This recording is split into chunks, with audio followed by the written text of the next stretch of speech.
You unlock this door with the key of imagination. Beyond it is another dimension, a dimension of sound, a dimension of sight, a dimension of mind. You're moving into a land of both shadow and substance, of things and ideas. You've just crossed over into the Twilight Zone.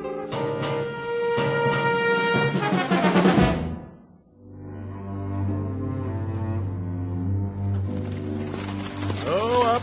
There she is. TP. Right where the General said it'd be. Oh, we're too late. Well, I can see that. Campfire's smoking. We better check it out.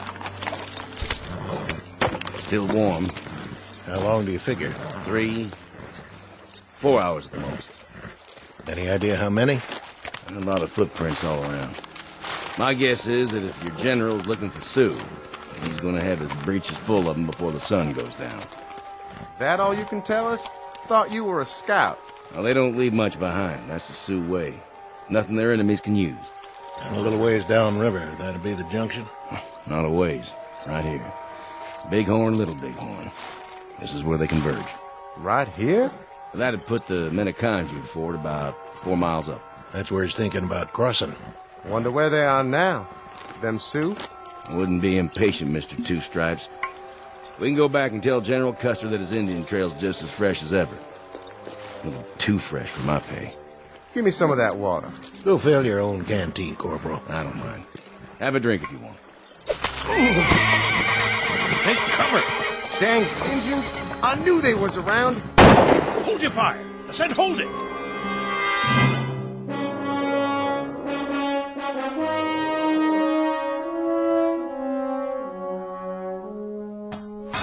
How's the drive chain, Langsford? Just a smidge more. There, I got her, Sarge. Good man, Corporal. Are we going back to camp now? That we are. The captain would be glad to hear that. Get him on the horn, will you, McCluskey? Tell him the tank's up and running and we're on our way. Sure thing, sir. What in the... Those were shots, weren't they? Put it down. But I heard... So did I. Easy, Tiger. These are just training maneuvers. If we start to get trigger-happy, it could turn into a real war. Hunting season, maybe. They still got buffalo around here? Yeah, I bought it, McCluskey. Want to go shoot some buffalo? Tastes just like chicken. Let's have a look. Nice and calm. If it's the red team, I'm giving up. They can tag me POW, and I'll just sit out the rest of these war games. Getting hot as an oven inside this tank. Why, I am surprised at you, McCluskey. The sergeant and me have had our eyes on you. You have? Sure, we were thinking of recommending you for OCS. Outside of the fact that you read a map upside down and you couldn't navigate a plow across a dance floor. Sounded like those shots came from the other side of the draw. Now what was that? I know what it was. Somebody's playing games. That's right, they're funning us. Can't you take a joke, McCluskey? It was a signal. Just the way the Indians used to do it. It's a hot June day in the present century. Or, if you prefer, another century altogether. Take your pick. The cast of characters in order of their appearance: a patrol of General Custer's cavalry, and a patrol of modern-day National Guardsmen on training maneuvers. What neither group knows is that the past and present are about to collide head-on, as they are wont to do in a very special bivouac area known as the Twilight Zone.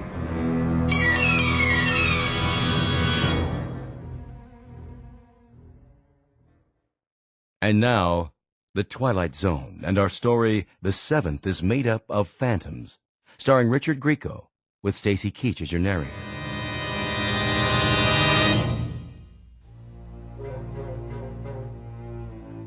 Well, if you ask me, it could have been a bird or something.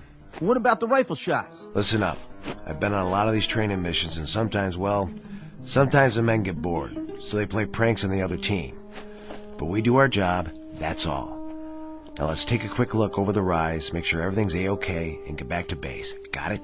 Got it, Sarge. Loud and clear. I'll check it out. Go ahead.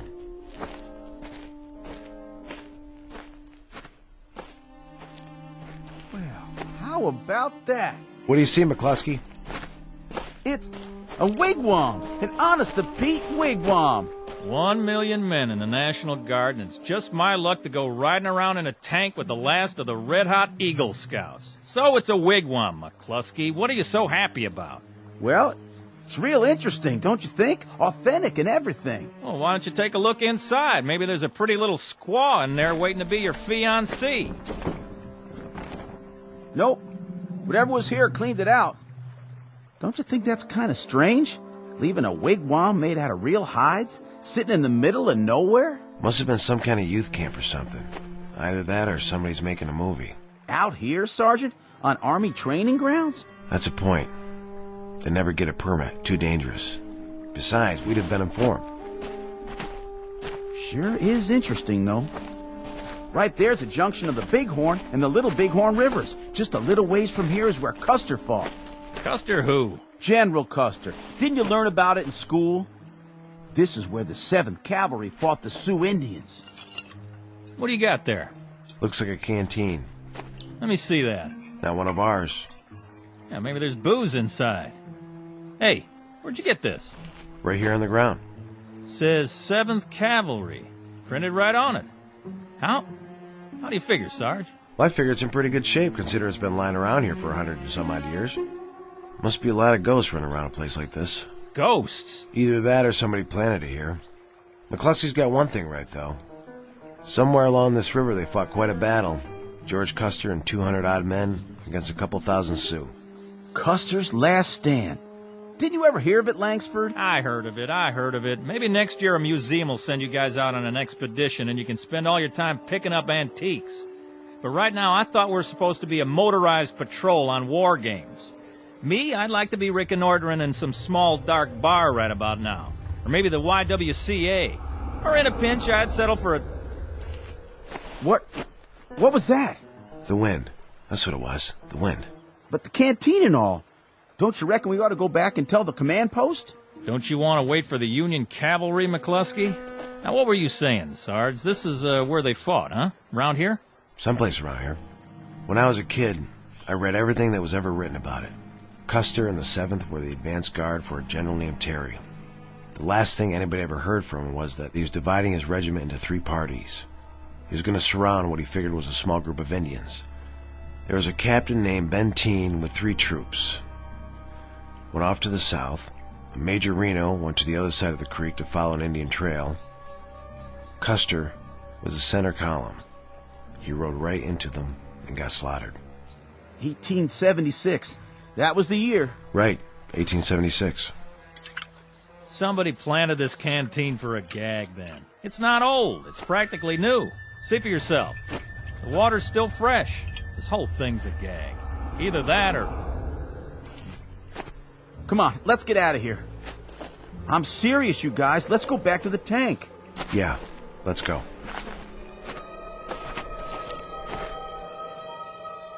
All right, Sergeant. I'm asking you, what was that? The wind again? I don't know. Yeah, sure, that's what it was, the wind.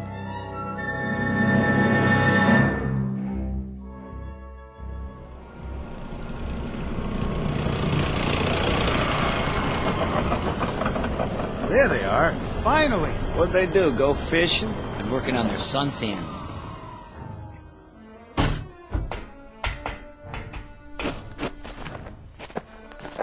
Well, boys, never thought I'd be glad to see you again. Hey, the captain's PO'd.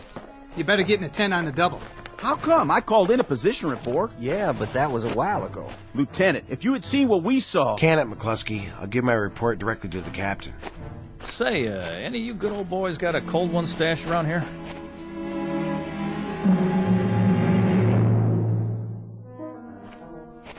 Sergeant Connors reporting, sir. You may enter, Sergeant. Sir? Nice of you to come back, Connors. Did you bring your tank with you? Begging your pardon, sir? You were gone so long, I figured you drove it to a used car lot and traded it for a convertible. We got a little hung up by the riverbed. Hung up? The blue team was north of us. You went south. We had trouble with one of the drive tread chains. Corporal Langsford proceeded to repair it with the toolkit, at least temporarily. Connors, for a guy with as much regular Army time as you've got, you played this one boneheaded from start to finish. Sir, I can't explain. Explain? If there was an umpire around, you'd have had your tank crossed off and your men. Missing in action, all three of you. I'm sorry, sir. We heard some rifle fire. We went to check it out. Rifle fire. According to the lieutenant, you were down by the Little Bighorn. That's 40 miles from tactical maneuvers where you were supposed to be. How could you hear arms fire? We never found out where it came from, sir.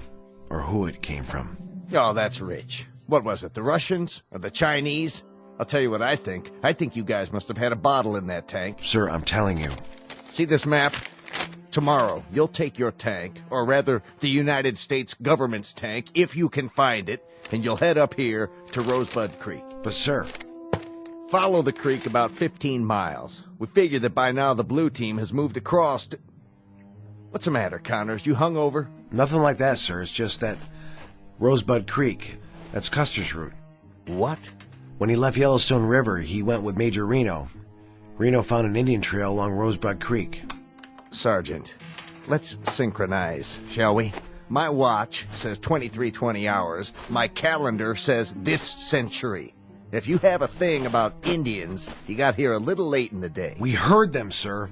You heard what, exactly? Indians, war cries. Where? When? This afternoon, sir, at the junction of the Bighorn and the Little Bighorn. I know it sounds crazy. We found a canteen with 7th Cavalry stenciled on it, and a wigwam close to the river. A wigwam? Teepee, whatever you want to call it, but it was there. Are you bucking for a Section 8, Sergeant? It was the same teepee that Reno's scouts found the night before the battle. Mm-hmm. Reno's scouts, I see. Reno being... Major Reno. When Custer split the force into 3 columns, he sent Reno's to the north. All right, Connors, that'll do. Line up your patrol and move out at 0600 tomorrow morning. And if you meet any Indians at all, take a deep breath and count to 10. They're probably all college graduates out running tests on the soil.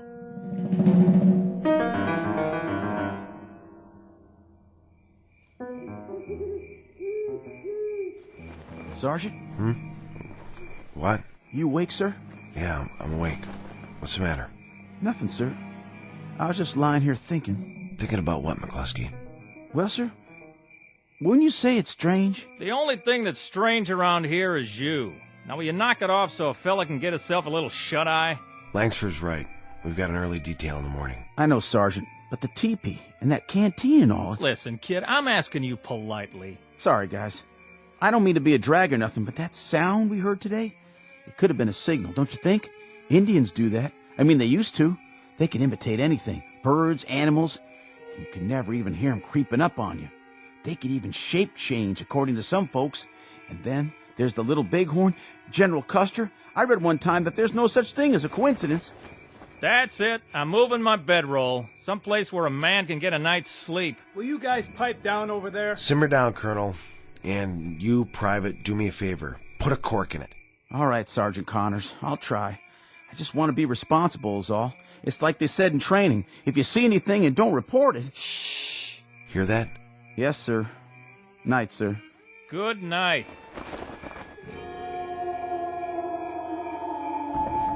What in the blue hell was that?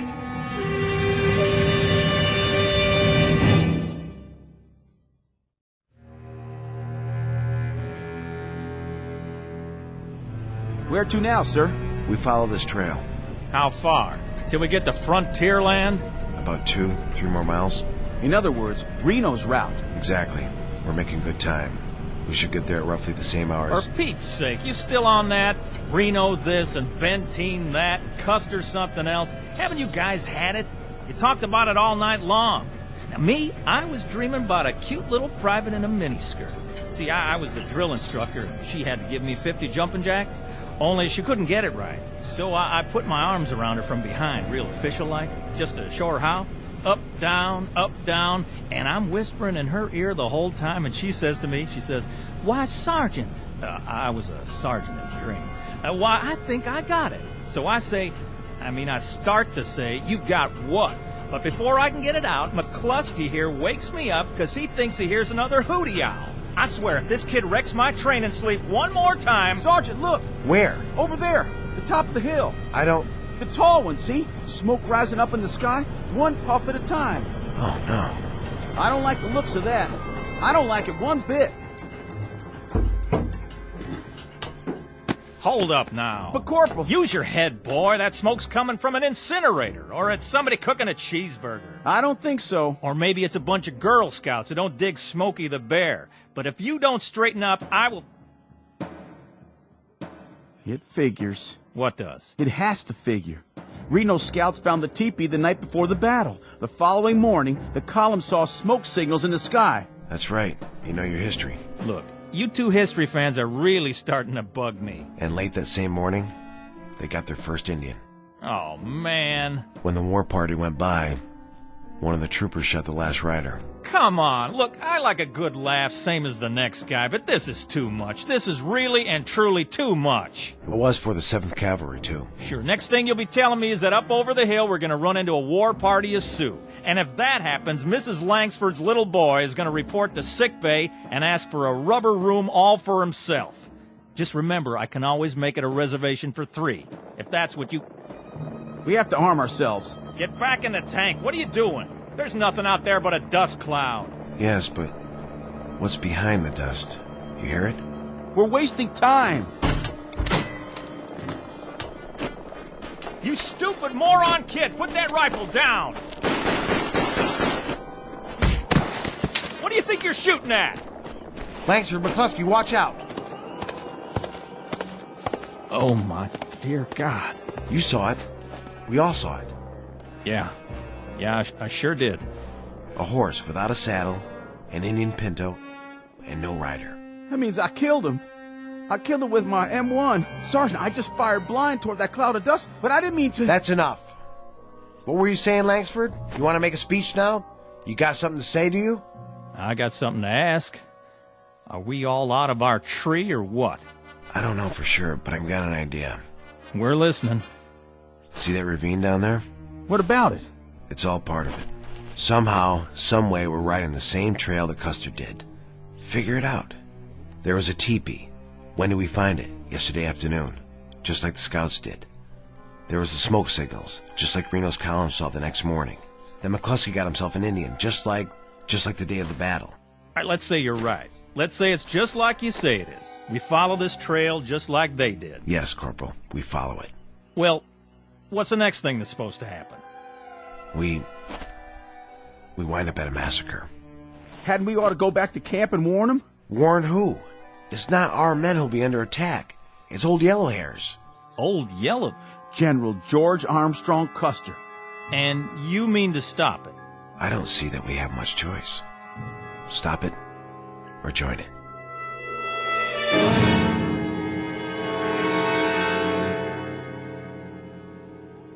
Sure is hot. Hotter out there. What do you think happened to him? Probably kicking back with a fishing pole. I hear there's trout up here. They gonna bring some back for us? Miller, Yes, Captain. has Connors reported in? Not yet, sir. Get him. I've already tried. Try again. Yes, sir. Bluebird 9, this is CP. Come in. Bluebird 9. No dice, sir. Keep trying. What if they're out of range? Then they've disobeyed a direct order, and this time they won't get away with it. Bluebird 9. Come on, guys. This is Bluebird 9. Go ahead, CP. They're acknowledging, sir. Give me the microphone. Connors, this is the captain. This is McCluskey, sir. McCluskey, where... Sorry, you're breaking up. Private, do you think you might extend yourself enough to give me your position? We're 4 miles down Rosebud Creek, about to cross over. You're about to come back here double time. You're about to report to me personally, and you're about to do it inside of a half hour, or you'll be spending the next 3 national holidays in a guardhouse. Do you read me? Yes, sir. Just a minute, sir. Here's Sergeant Connors. Captain. Connors, do I have to send a couple of MPs down there? Captain, we're just a mile away. Away from what? From where Major Reno met the Sioux. Listen to me, Connors. I'll give this to you just once. When these maneuvers are over, you can come out here on a vacation, dig up arrowheads, or anything you like. But right now, I want a government-issued tank back here at the command post and 3 National Guardsmen named Connors, McCluskey, and Langsford right alongside it. You've got 30 minutes to bring her back. Now acknowledge. Connors. Acknowledge. Connors. He's broken off, sir. Lieutenant. Yes, sir. Take a jeep and 3 men. See this line on the map? Follow the creek down here. I think this is the crossing he talked about. Just follow his tread marks and bring them back here. What if he resists? Resists? They don't seem to want to come back. Well, I'll tell you what to do in that case, Lieutenant. You do whatever it takes. Sir? First you apologize to them, and then you shoot each one of them in the leg, throw them in the Jeep, and get them back here. Now, do you read me? Yes, sir.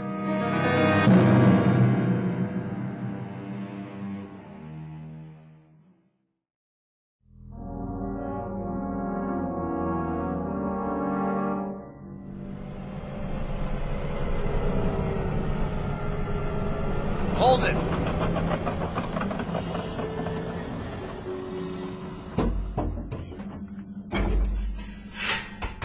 So this is what we've been busting our humps for, huh? A big fat nothing. Nothing, all right. Nothing and no one. But right down there is the spot. Don't tell me. Where Reno had his fight. Well, all I can tell you guys is you better get a couple of cigar store Indians out here, and you better do it in a hurry. That is, if you want to make a good impression. Because I know a National Guard captain who's probably on his way over here right now with a great big net. Where are they, Sergeant? How come we missed out? Missed out? You want to know why we missed out? Let me explain it to you. We missed out because we're looking for dead cavalry, buried Indians in a battle that was over and done with before my great-grandpa was born. Now that's where we missed out. I got it all pegged, you know. I really do. The whole thing is strictly an illusion. One of them heat mirages. That's the straight goods. Out here with the sun beating down, we went and talked ourselves into it. That's not it. That's not it at all, McCluskey. What are you thinking, sir? Do you remember what it was that Reno found before the battle? I'm not sure. He even sent a message back to Custer about it. Sure, the village. Village? What village? What do I have to do to level you guys off? Tie you to a tank or something? Reno scouts found an Indian village. An hour after that, the whole troop went into action. Oh, my aching back. I give up. I swear, I give up. This is where the men separate from the nutcases.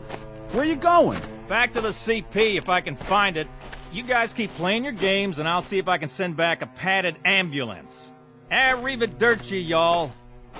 Should I stop him, Sarge?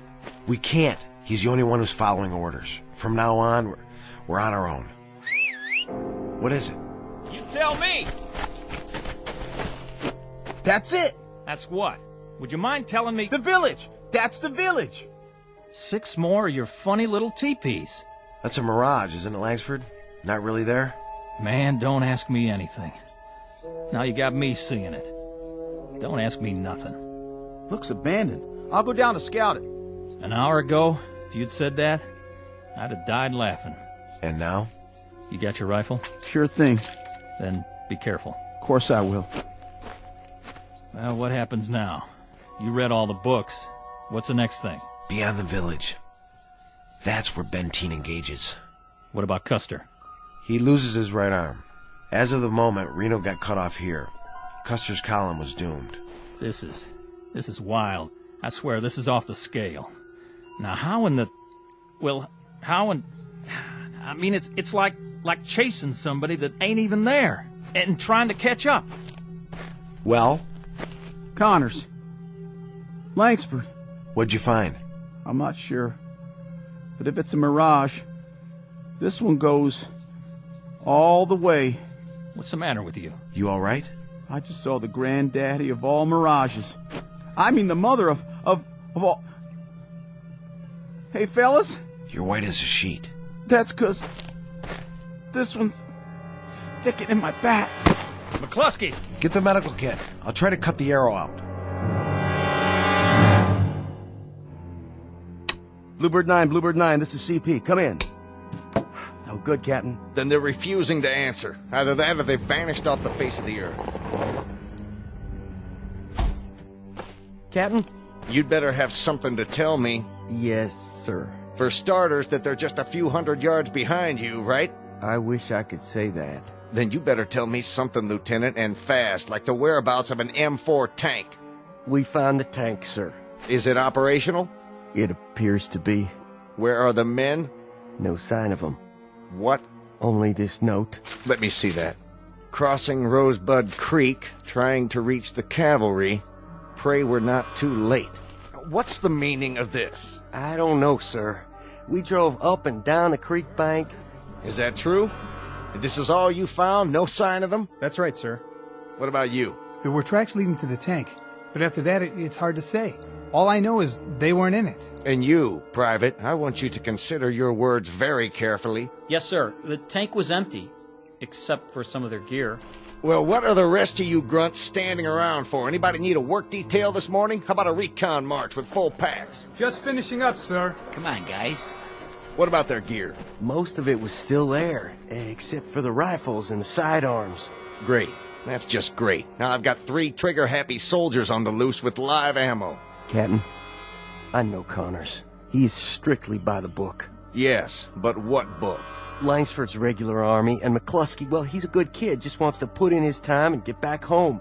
If they've gone off on their own, there must be a reason. I don't get it. I swear I don't get it. What are they drinking out there? Or have they seen too many Western movies? Sir, about the note, what does he mean when he says cavalry? The 7th Cavalry. But what's the 7th Cavalry? A very hot outfit, headed up by a tiger named George Custer. Custer? Wasn't he... Don't ask me any more questions. I don't have the answers. But I'll tell you this. Those 3 guardsmen are going to go on active duty so fast it'll make their heads spin. If they ever get out of the stockade.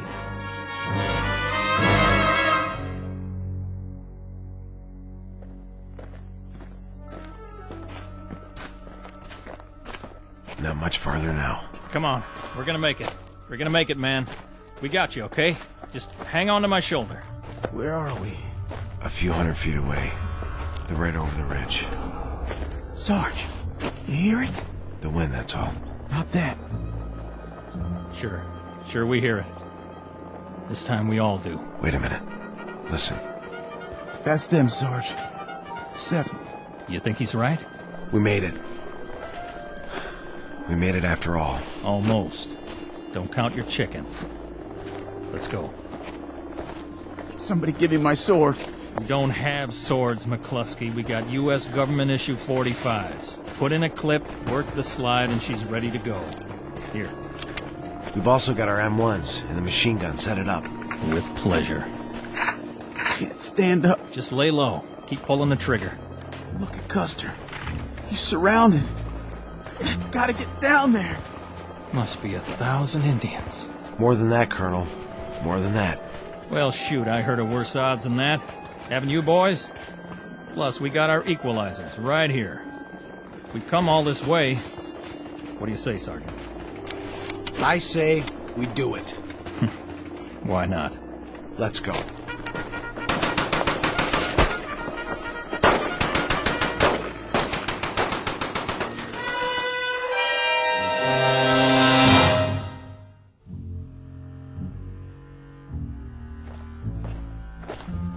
This is it, Captain.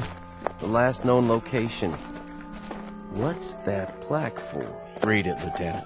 Custer Battlefield National Cemetery, honoring the memory of 261 men of the 7th Cavalry who lost their lives in battle. So this is the cavalry they were talking about. It was. It's a national shrine now. They made it. What's that, Captain? Nothing. No sign of them on either side of the creek, Captain. What about the tank? Up near the ridge where they left it. But no sign of the men, no sign at all. Keep looking. Yes, sir. Put them on report, Captain? Put them on report. Captain! What is it? A list of the men who died here, all the names engraved on the plaque. It looks like it's been here a long time, so then how? How what? I think you better take a look at this. Right here, in the middle of the list. William Connors, Michael McCluskey, Richard Langsford. Kind of a coincidence, don't you think? Quite a coincidence. But how? Pity they couldn't have brought up the tank. That would have helped the odds. Wonder if the drive chain failed again. Beg your pardon, sir? Nothing, Lieutenant. I didn't say a thing. Not a blessed thing.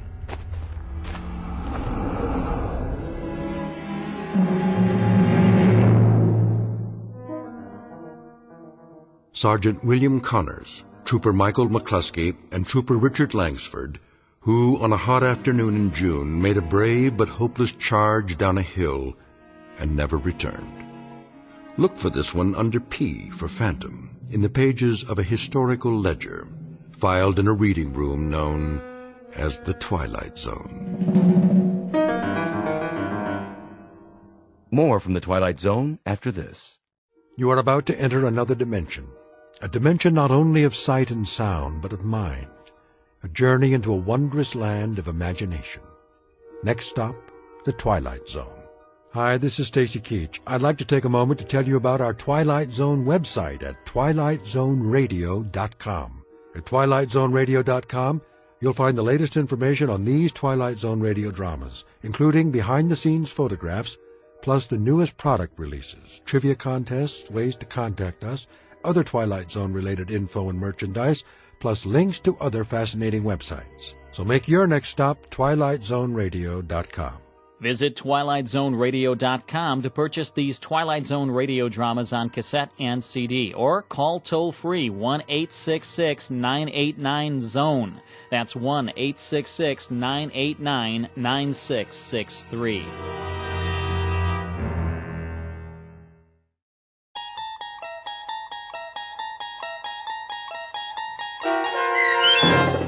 The Seventh is Made Up of Phantoms, starring Richard Grieco, with Stacy Keach as your narrator, was adapted for radio by Dennis Etchison and based on a script by Rod Serling.